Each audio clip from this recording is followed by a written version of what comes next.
Are you ignorant, O Asclepios, that Egypt is the image of heaven? Our land is the temple of the world. But a time will come when Egyptians will seem to have served the divinity in vain. The country that was more pious than all countries will become impious. No longer will it be full of temples, but it will be full of tombs. Neither will it be full of gods, but it will be full of corpses. O river, you will flow with blood more than water, and he who is dead will not be mourned as much as he who is alive. O Egypt. In the temples of Egypt, the symbols of mystical religion still stand. The ruins of the pharaohs' great kingdoms and their wealth are the headstones which mark the grave of a great civilization. When Christianity came to Egypt, the land of Copts, pagan ritual still survived. In the clash of cultures and religions, the Gnostic tradition of salvation by spiritual awareness grew up in Egypt and throughout the Roman Empire. Its message was suppressed and excised from consciousness, yet it survived. As books, the Gnostic ideas of the first centuries AD were preserved, and in two separate and extraordinary cases, finally brought to the attention of later generations. The Nag Hammadi codices, discovered in 1945, are Gnostic Christian scriptures which shed much new light on the early history of the Christian Church and the Bible. The Corpus Hermeticum, a collection of Gnostic philosophical texts originally from Alexandria, arrived in Florence in 1460 and introduced new spiritual thinking to the intellectual energy of the Renaissance. One text was found in both collections, Asclepios, named after a pupil of the ancient spiritual sage and philosopher Hermes Trismegistus. A great miracle, O Asclepios, is man. Honor and reverence to such a being, because he takes in the nature of a god as if he were himself a god. He has familiarity with the demon kind, knowing that he issues from the same origin. He despises this part of his nature, which is but human, because he puts his hope in the divinity of the other part. Oh, what a privileged blend makes up the nature of man. He takes the earth as his own. He blends himself with the elements by the speed of his thought. Everything is accessible to him. Heaven is not too high for him, for he measures it as if it were in his grasp by his ingenuity. What sight the Spirit shows to him, no mist of the air can obscure. The earth is never so dense as to impede his work. The immensity of the sea's depths do not trouble his plunging view. He is at the same time everything as he is everywhere. The Renaissance, founded upon the artistic and material wealth of Florence, enjoyed an intellectual climate highly favorable to Gnostic influence. Scholars and artists like Leonardo da Vinci and Sandro Botticelli, under the patronage of the ruler princes of the Medici clan, excelled in art, science, exploration, philosophy, and religious thought. They sought truth, spiritual and material, through a bold new emphasis on man's own powers, in contrast to those dogmas which expressed suspicion of human aspirations which were not controlled by the Catholic Church. Gnosticism took root in Florence 500 years ago, with the arrival of a volume of Greek copies of 2nd and 3rd century manuscripts, non-Christian Gnostic texts from Egypt and the Orient. This book was the Corpus Hermeticum, or Works of Hermes. The name of Hermes Trismegistus is connected with the Greek god Hermes, Mercurius in Latin. But there's a great difference. This Hermes is a kind of incarnation, which bears the same name, but who has a great and quite other background.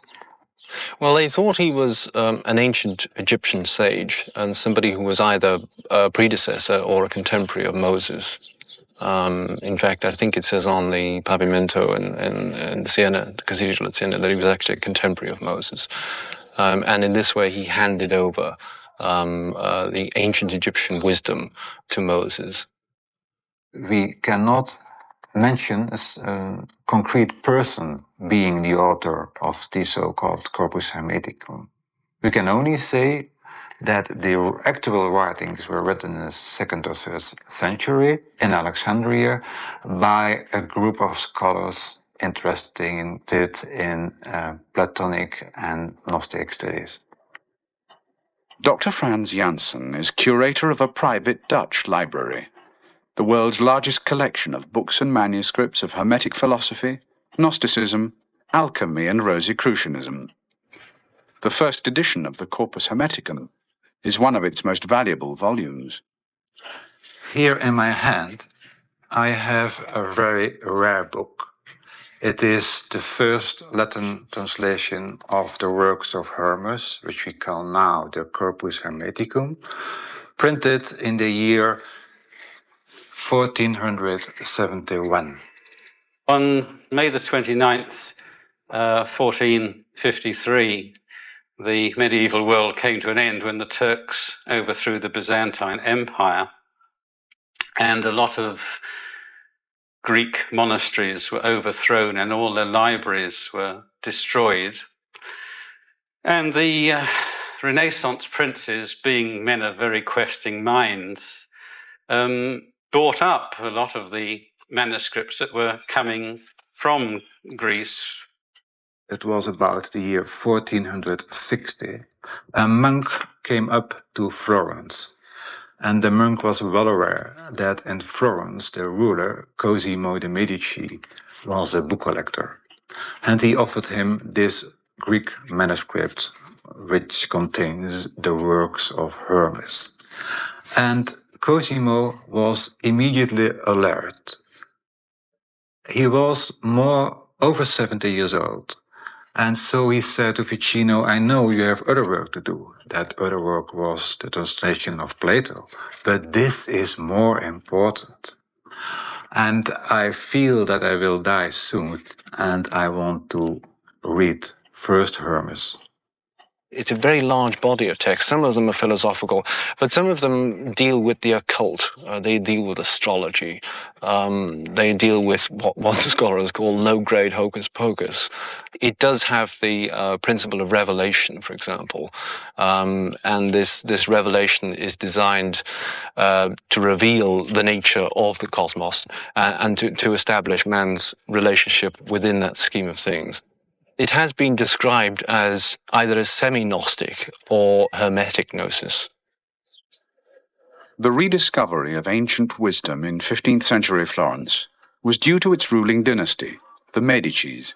The family were patrons of the greatest artists and scholars of the New Age, who buried medieval thinking by placing man's imagination and intellect at the heart of the Renaissance. Brunelleschi's dome for the Duomo expressed what Leonardo called the eternal truths of geometry. Michelangelo's David is the ultimate expression of the human form. Pico della Mirandola's Oration on the Dignity of Man asserts the new spirit of the age. If you're content with the physical world as it is, and content to believe what the church tells you to believe, and I'm not criticizing that, but Renaissance man didn't feel this was enough somehow. And there was this sudden burst in the human spirit to investigate, to find out where man really stands in the universe as a whole, because the medieval and pre-medieval view was that man was one of God's creatures and he just had to obey and worship and get on with life, whereas the Renaissance view, which had its seed in the Hermetic texts, was that man as well as being a creature of God, was also a very special creature, and indeed could be regarded as almost equal to God. And this, of course, led in some cases to accusations of heresy. Cosimo's grandson, Lorenzo, ruled Florence in turn, maintaining the family's patronage of the artistic and intellectual genius of the age. Lorenzo was known simply as the Magnificent. Lorenzo was a phenomenal combination of a shrewd, wily, and sometimes ruthless politician. The American equivalent would be a political boss. But can one imagine a political boss in the United States who had among his intimate friends philosophers, theologians, a political boss who wrote some of the most extraordinary love poetry of the Renaissance, created around him what might be called a brain trust of extraordinary figures like Marsilio Ficino, the Platonist, and Pico della Mirandola, of course.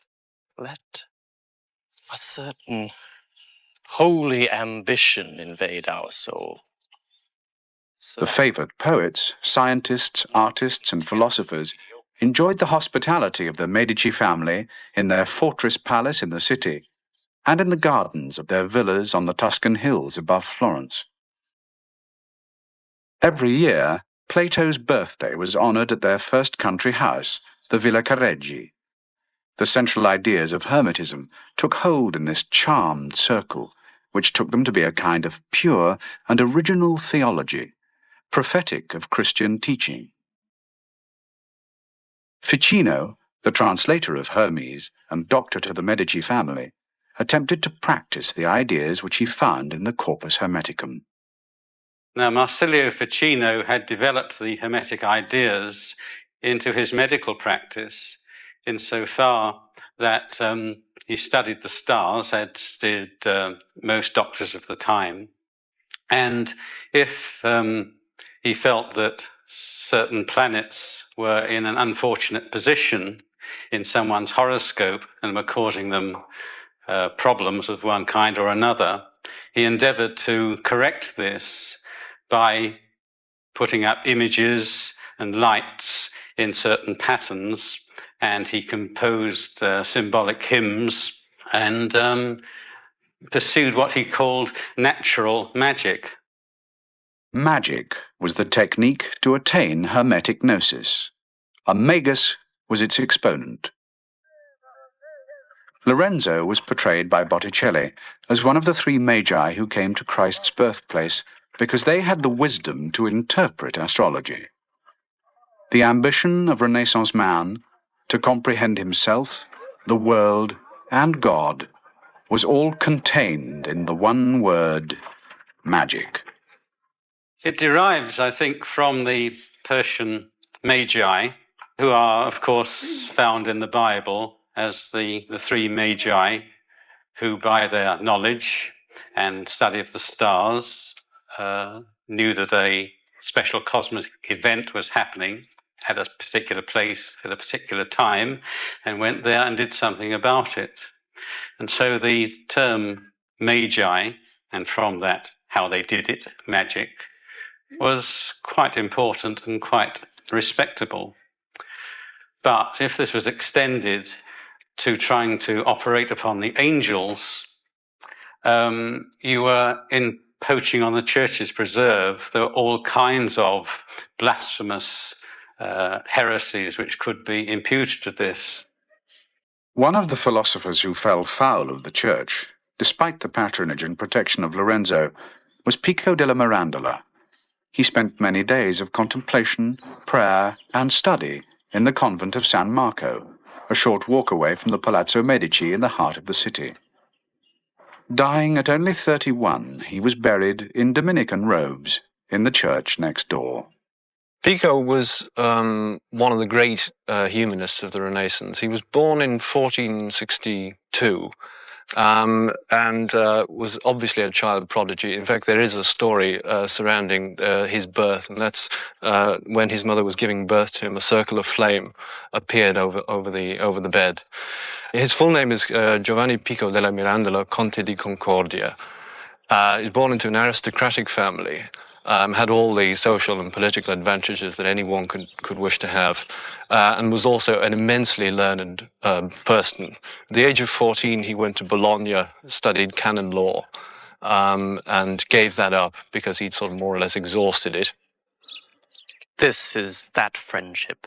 What he wanted to do, his enormous reading, and it was colossal, was to bring together all of, let's say, pagan philosophy, Greek philosophy, Plato and Aristotle and so on, and weld it together with Christianity in such a way that he would make Christianity fit in, as it were, to that tradition, or at least make the pagan philosophers fit in. They were no longer outsiders outside of Christianity. They would simply belong together. Pico was only 24 when in 1486 he wrote a thesis of 902 theological propositions for debate with any intellectual jouster in Christendom. But a papal committee was set up to investigate a sample of 13 points. 3 were condemned as heresy, the other 10 as potential heresy. The work was banned, and Pico fled to France. His introduction, known as the Oration on the Dignity of Man, argued man's divinity, the centerpiece of Renaissance philosophy. It attempts to locate man within the scheme of things. And I think even for the standard of its time, possibly, Pico had gone over the top, perhaps, because he tended to not only place man at the center of God's creation, but he made man a completely, as it were, independent being. Man had free choice over everything he did. He could, as it were, control his own destiny. At last, it seems to me that I've come to understand why man is the most fortunate of creatures, and consequently worthy of all admiration. And what precisely is that rank which is his lot in the universal chain of being? The essential text of the oration is a quotation from Asclepios, found at Nag Hammadi and in the Corpus Hermeticum. There is nothing to be seen more wonderful than man. In agreement with this opinion is the saying of Hermes Trismegistus, a great miracle, Asclepios, is man. Honor and reverence to such a being, because he takes in the nature of a god as if he were himself a god. Hermes, and later Pico, rejected the Christian tenet that man was God's creature. To say he was divine was blasphemous and heretical. But it was the central evidence of the spiritual shift from the medieval age to the modern era. He's saying really that man is the culmination, man is the sort of jewel and the crown of nature, and all nature is subservient to man. It's there for him to use and to do exactly what he likes with.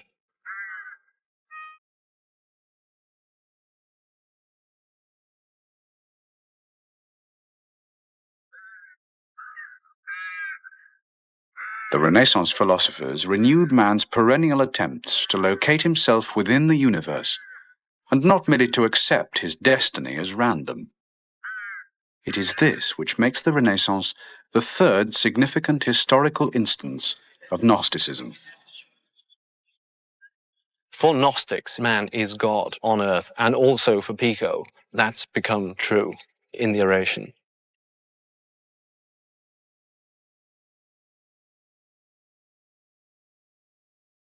Gnosis has always been judged a heresy. To the Church, Pico and the Hermetic philosophers are as heretical as the authors and readers of the Gnostic papyrus scriptures found in Egypt in 1945. Pico attempted to integrate all previous wisdom, Plato and Pythagoras, Zoroaster and Jewish Kabbalah, to confirm and fortify the Christian tradition. Not for nothing is he called the Conte di Concordia, and it's very important because Pico took things like this very seriously. The whole business of gathering things together and providing a concord in which you would have a whole was quite important to him, and indeed to much of the Renaissance tradition. Plato writes that of all the theoretical sciences and liberal arts, the science of computation is the chief and the most divine. Likewise inquiring, why is man the wisest of animals?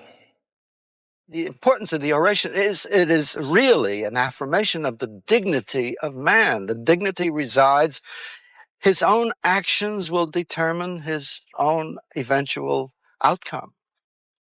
Together with this was the great optimism and which is expressed in Pico, man's power to do anything. The essence of Hermetic philosophy is Gnostic. Man is free to move up or down on the great chain of being because he has nous, the divine spark of mind.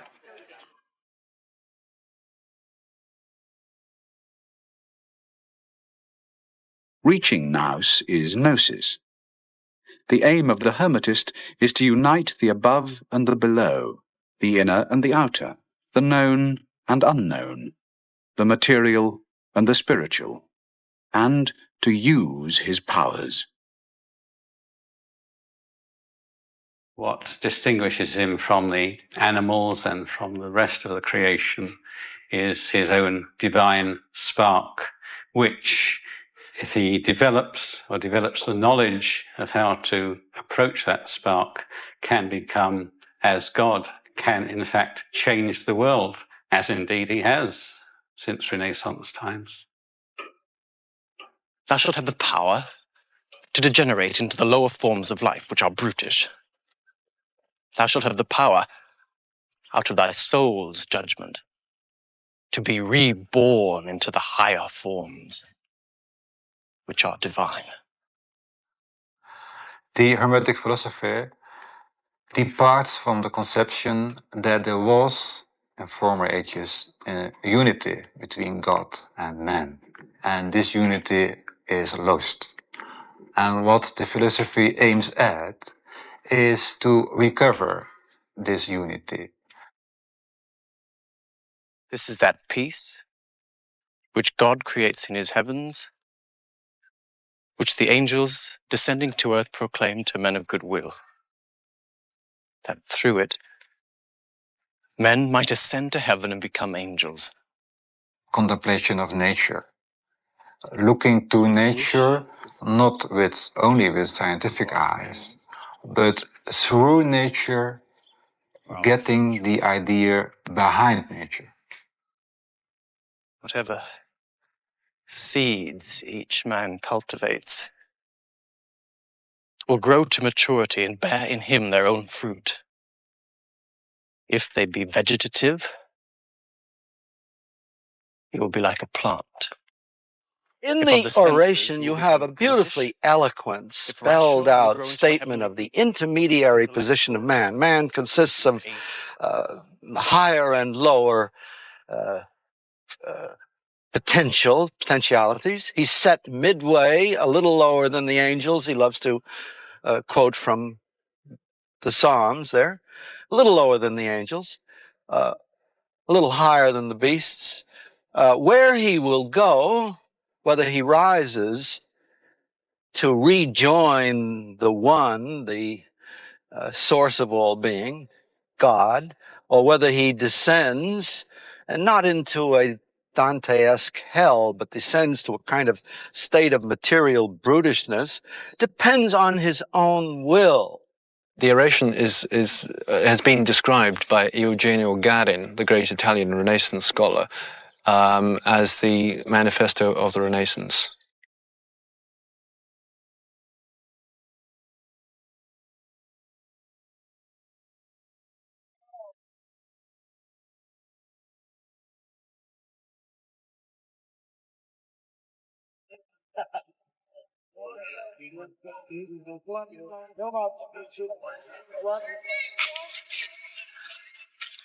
I have read in the records of the Arabians, Reverend Fathers, that Abdallah the Saracen, when questioned as to what on this stage of the world, as it were, could be seen to be most worthy of wonder, replied, "There is nothing to be seen more wonderful than man."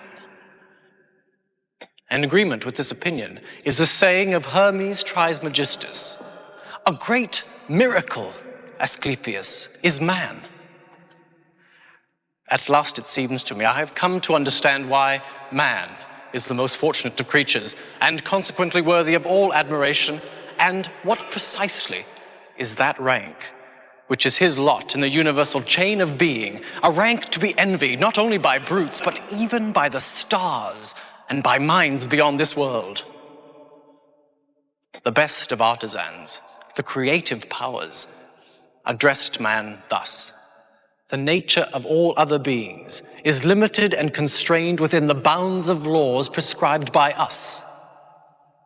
Thou, constrained by no limits, in accordance with thine own free will, in whose hand we have placed thee, thou shalt ordain for thyself the limits of thy nature. Thou shalt have the power to degenerate into the lower forms of life, which are brutish. Thou shalt have the power, out of thy soul's judgment, to be reborn into the higher forms, which are divine. Whatever seeds each man cultivates will grow to maturity and bear in him their own fruit. If they be vegetative, he will be like a plant. If of the senses, he will become brutish. If intellectual, he will become an angel and the Son of God. If rational, he will grow into a heavenly being. And if, happy in the lot of no created thing, he withdraws into the center of his own unity, his spirit, made one with God, in the solitary darkness of God, who is set above all things, he shall surpass them all. So let a certain holy ambition invade our souls, so that, not content with the mediocre, we shall pant after the highest. And since we may, if we wish, toil with all our strength to obtain it, full of divine power, we shall no longer be ourselves, but shall become he himself who made us. For he who knows himself in himself knows all things, as Zoroaster first wrote. I have also proposed theorems dealing with magic, in which I have indicated that magic has two forms, one of which depends entirely on the work and authority of demons, a thing to be abhorred, so help me the God of truth, and a monstrous thing. The other, when it is rightly pursued, is nothing else than the utter perfection of natural philosophy. The former can claim for itself the name of neither art nor science, while the latter, abounding in the loftiest mysteries, embraces the deepest contemplation of the most secret things, and at last, the knowledge of all nature. As the farmer weds his vines to elms, so does the magus wed earth to heaven. That is, he weds the lower things to the endowments and powers of higher things. If all of this appears new and strange to you, Reverend Fathers, think on how the sphinxes, carved into the temples of the Egyptians, reminded them that the mystic doctrine should be kept inviolable from the common herd by means of the knots of riddles. The theologian, Origen, asserts that Jesus Christ, the teacher of life, made many revelations to his disciples which they were unwilling to write down lest they become commonplaces to the rabble. This is in the highest degree confirmed by Dionysius the Areopagite, who says that the occult mysteries were conveyed by the founders of religion from mind to mind, without writing, through the medium of speech. Let us consult the Apostle Paul, the chosen vessel, when he himself was exalted to the third heaven. He will answer, according to the secret interpretations of Dionysius, that he saw the cherubim being purified, then being illuminated, and at last being made perfect. When we have been so soothingly called, so kindly urged, we shall with winged feet fly up like earthly Mercuries, the embraces of our Blessed Mother and enjoy that wished-for peace, most holy peace, indivisible bond, in one accord, with the friendship through which all rational souls not only shall come into harmony with the one mind, which is above all minds, but shall, in some ineffable way, become altogether one. This is that peace which God creates in his heavens, which angels descending to earth proclaim to men of good will, that through it men might ascend to heaven and become angels. Let us wish this peace for our friends, for our century.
PTR 0367, Gnostics program number 3. Part 2, take 1. 10 seconds.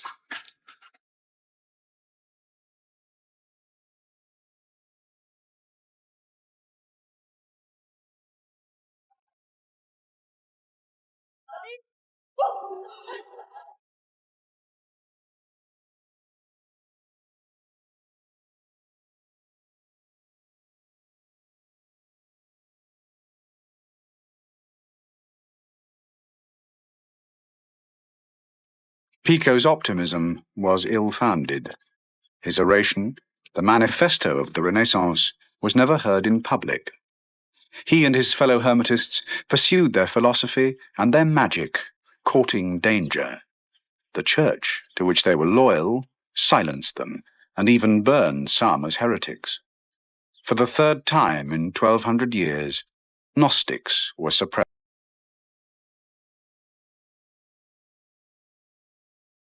But the Gnostic pulse continued to beat, not as a distinct form of religious practice, but as a spiritual dimension of scholarship, art, and philosophy.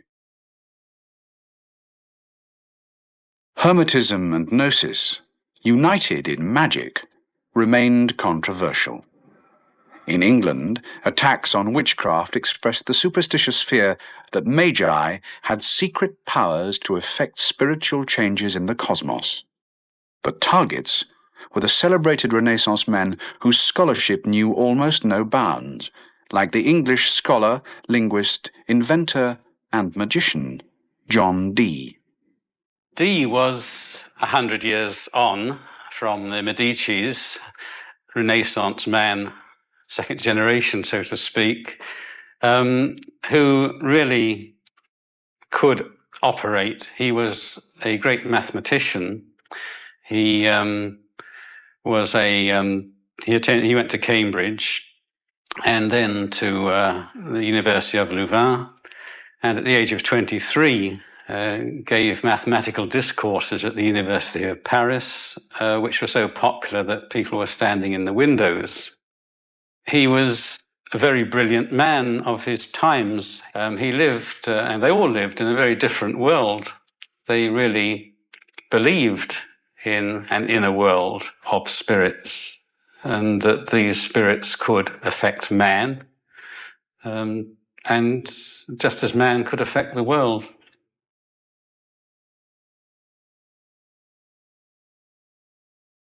The most famous magician of Dee's era is in the work of Shakespeare. The figure of Prospero may represent a disguised defense of the real scholars and magicians of the time, discredited in a climate of fear and superstition. The Tempest is one of Shakespeare's last plays, and therefore is written in the time of James, because James was very much obsessed with witchcraft and demonology. So if Shakespeare was presenting Dee as Prospero, he was in some way trying to reinstate Dee, or reinstate the image of the Hermetic philosopher. Ye elves of hills, brooks, standing lakes, and groves, and you that are on the sands, with printless foot, to chase the ebbing Neptune, and to fly him when he comes back. You demi-puppets, that by moonshine to the sour green ringlets make, whereof the ewe not bites, and whose delight it is to make midnight mushrooms, that rejoice to hear the solemn curfew, by whose aid, weak masters though ye be, I have bedimmed the noontide sun, brought forth the mutinous winds, and twixt the green sea and the azured vault, set roaring war.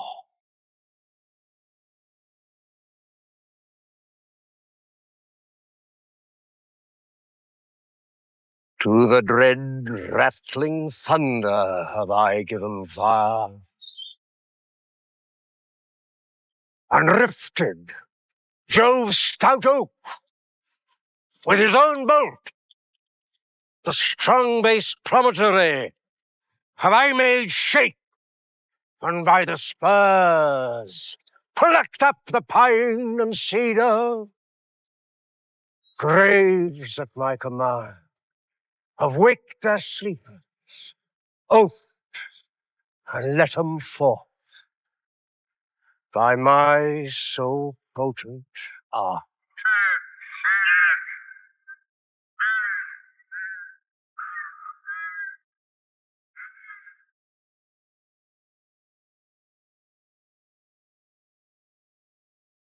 The Magus Prospero summoned up a tempest, but his magic powers can unite and pacify, restoring harmony where worldly conflict has poisoned human relationship. But this rough magic I here abjure. But when I have required some heavenly music, which even now I do, to work mine end upon the senses that this airy charm is for, I'll break my staff, bury it certain fathoms in the earth, and deeper than did ever plummet sound, I'll drown my book. Prospero, perhaps based on Dr. Dee, discards his magic, whether because of its dangers or because harmony and hermetic gnosis have been achieved remains ambiguous.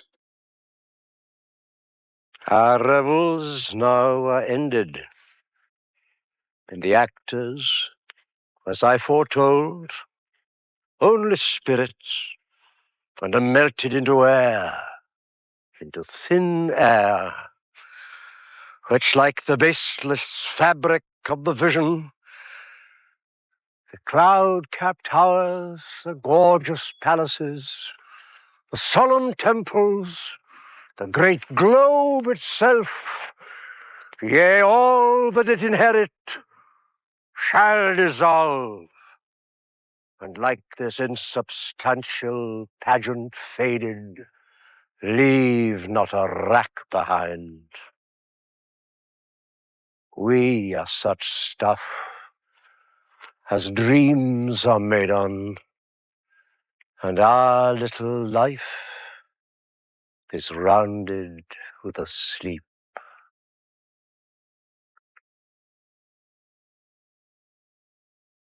Since the fading of the Renaissance, open manifestations of Gnosticism have been rare and intermittent. Its exponents have been scattered. Yet through almost 5 centuries of art, literature, and philosophy, the inward pulse of Gnosis has endured, despite its inherent conflict with church dogmas and rationalist principles. Gnosis underlies alchemy, and rejected the age of reason, yet found exponents in the Romantic era. The 16th century German shoemaker mystic Jakob Böhme is claimed by some as a Gnostic, as is another German, the poet Goethe, who immortalized the magical legend of Faust.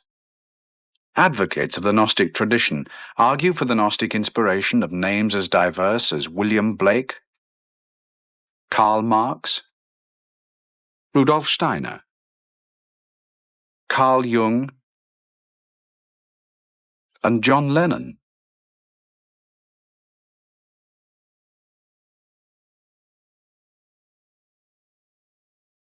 According to the Dutch scholar Professor Gilles Quispel, Gnosis has endured since the Renaissance as one of the 3 central pillars of European thought and spirituality. Gnosis is the third element in the cultural pattern of Europe.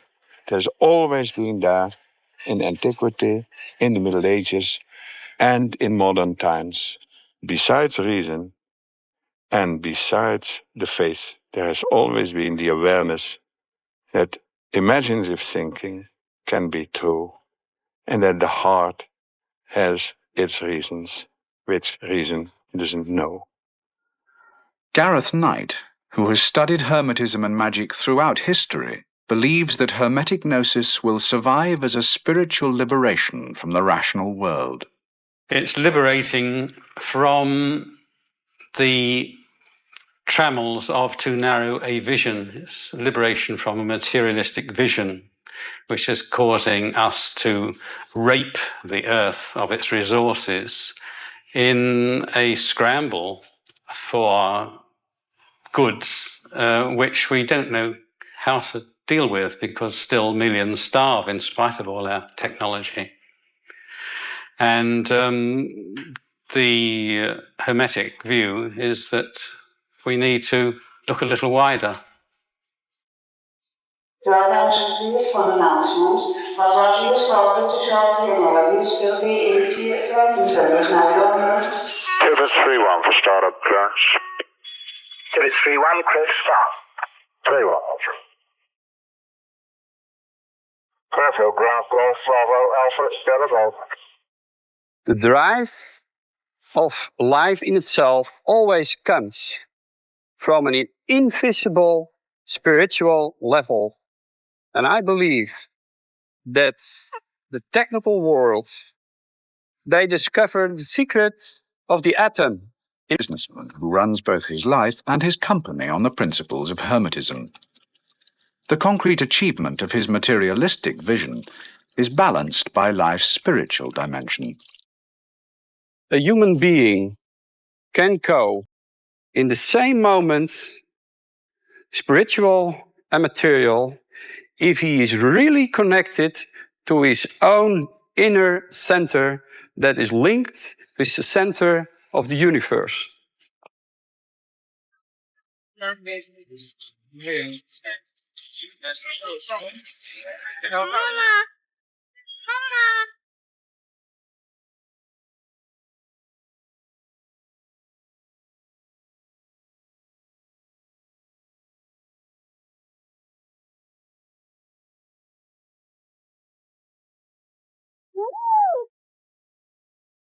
Brittman's company, the Ster Corporation, is one of the world's 3 largest producers of plastics for in-flight airline catering.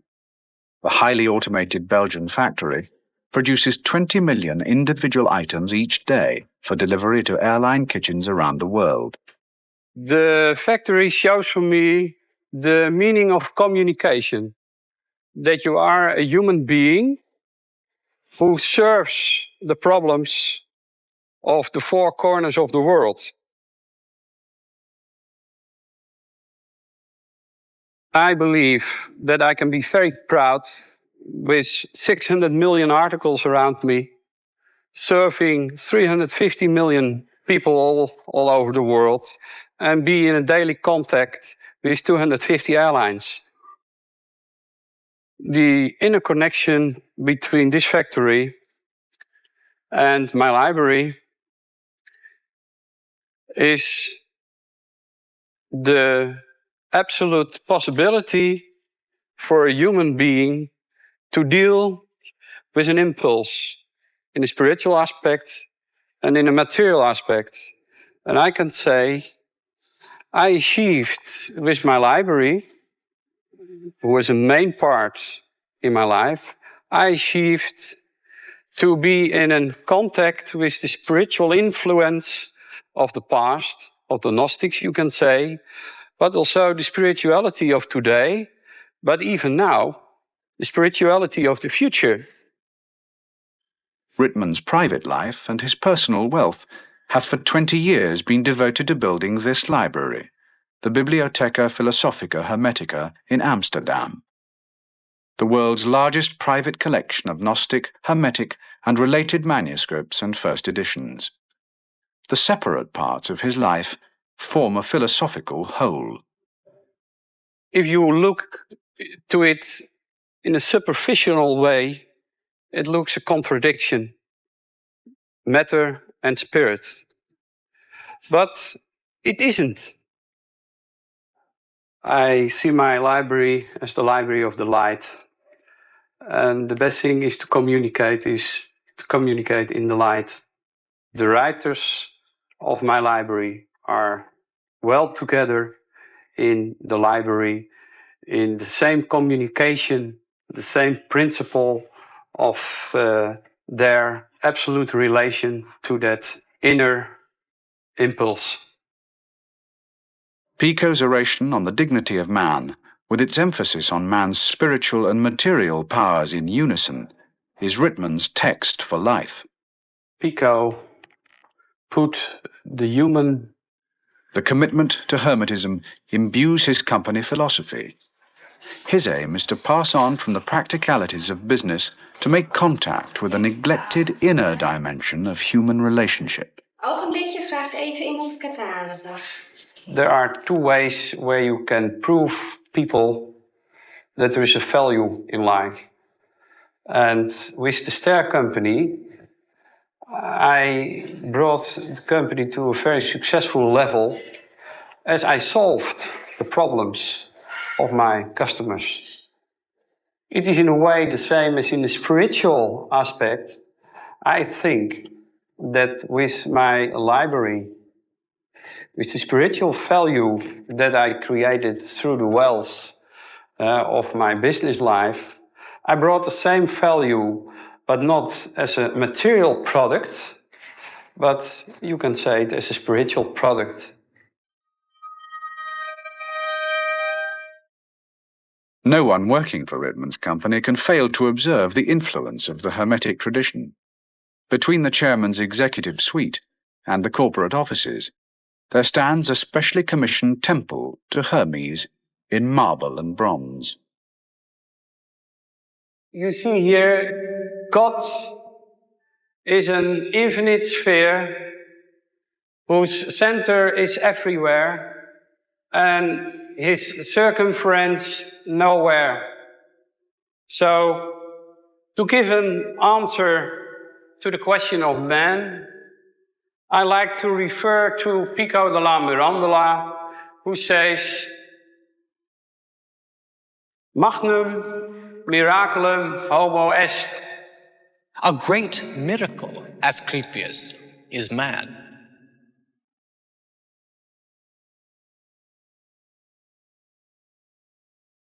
A great miracle, Asclepios, is man.